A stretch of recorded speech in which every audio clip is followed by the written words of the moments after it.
తాజాగా అందుతున్న సమాచారం ప్రకారం కొందరు సీనియర్ ఐఏఎస్ అధికారులు రహస్యంగా ఒక అంతర్గత సర్వే నిర్వహించారట. ఆ రిపోర్ట్ చూశాక రేవంత్ రెడ్డికి నిద్ర పట్టడం లేదని సమాచారం. అధికారులు రిపోర్టులో ఏం చెప్పారంటే, సార్, ప్రభుత్వం అన్ని రంగాల్లో ఫెయిల్ అయింది.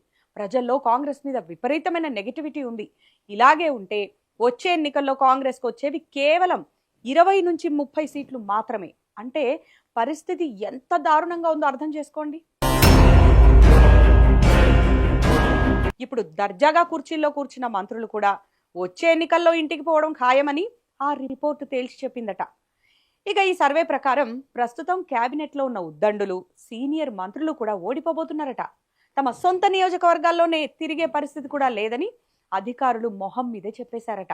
పాలన మీద కంటే ప్రత్యర్థుల మీద విమర్శలు చేయడం మీద పెట్టిన శ్రద్ధ జనం సమస్యల మీద పెట్టుంటే ఈ పరిస్థితి వచ్చేది కాదు కదా రేవంత్ రెడ్డి గారు.